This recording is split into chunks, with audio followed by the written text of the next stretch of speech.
मित्रांनो, रत्नागिरीमध्ये खूप ठिकाणं आहेत बघण्यासारखी. त्यामध्ये एक स्वामी स्वरूपानंद समाधी मंदिर ऐतिहासिक आहे. या मंदिराची माहिती एवढी मला नाही आहे, पण सुंदर मंदिर आहे. तुम्ही पण नक्की या मंदिराला भेट द्या. मंदिरामध्ये कॅमेरा अलाउड नाही, पण तरी पण छोटे व्हिडिओ मी घेतलेत.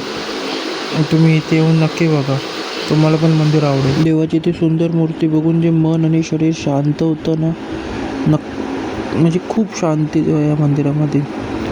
टाईम काढून या नक्की या मंदिराला भेट द्यायला. मी बाहेर आलात ना, कोकम सरबत आणि आंब्याचा रस म्हणजे खूप भारी आहे. चव मस्त आहे दोन्हींची.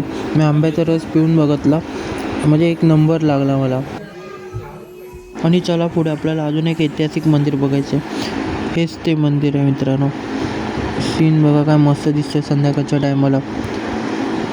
हेच ते मंदिर श्री क्षेत्रफळ स्वयंभू गणेश मंदिर, गणेश मुले मंदिर ऐतिहासिक आहे. हे माझ्या ते ना ह्याचा इतिहास ना आपल्याला जो रत्नागिरीचं गणपतीपुळे मंदिर आहे ना, त्याच्याशी याचा इतिहास जॉईन केला गेला आहे.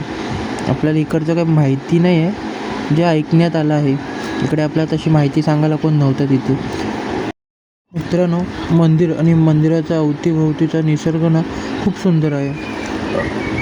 चला आपण दर्शन करून घेऊया. ते काही इथे माहिती सांगितली आहे थोडी त्याची, स्वयंभू गणेश मुले मंदिराची. आपण दर्शन करून घेऊया. गर्दी पण नाही आहे. दर्शन करून आपल्याला पुढे निघायचं पण आहे. तुम्हाला मी थांबा व्हिडिओ दाखवतो किंवा मंदिरातला आतला. इथे आपल्याला बंदी नव्हती काय व्हिडिओ काढण्यामध्ये, आणि तसं इथे कोण नव्हतंही. आपण आतमध्ये जाऊन बघूया मूर्ती. आपल्याला थोडं ते दिसतंय, ते मी तुम्हाला दाखवतो व्हिडिओमध्ये. तुम्हाला टाईम भेटला तर तुम्ही नक्की येऊन इथे बघून जा. आणि आज समोरचा मी तुम्हाला निसर्ग दाखवतो. हे बघा, पावसातून एक नंबर इकडचा निसर्ग दिसेल. मस्तपैकी हिरवगार सर्व वातावरण आहे. डोंगरावरती एकदम टेकडीला मंदिर आहे. पण बाजूने मस्त की धबधबे एक नंबर दिसतील. पावसमध्ये खूप मंदिरं अशी बघण्यासारखी आहेत. आणि या मंदिराला ना एक ऐतिहासिक विहीर आहे. या विहिरीला ना वर्षाच्या 12 महिने पाणी असतं. तेव्हा दाखवतो तुम्हाला. हे बघा, गणेश मुले पांडवकारी विहीर आहे. म्हणजे खोल आहे खूप. तुम्हाला मी आत खालती तर आपण काही गेलो नाही, वरतूनच मी व्हिडिओ काढला आहे. आणि कॅमेऱ्यामध्ये पाणी बऱ्यापैकी म्हणजे दिसतं आहे.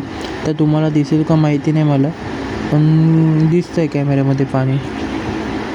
खूप खोल अशी विहीर आहे आणि ऐतिहासिकही विहीर आहे. वर्षाच्या 12 महिने विहिरीला पाणी असतं. म्हणजे कोकणामध्ये बऱ्याच लोकांना माहिती असेल.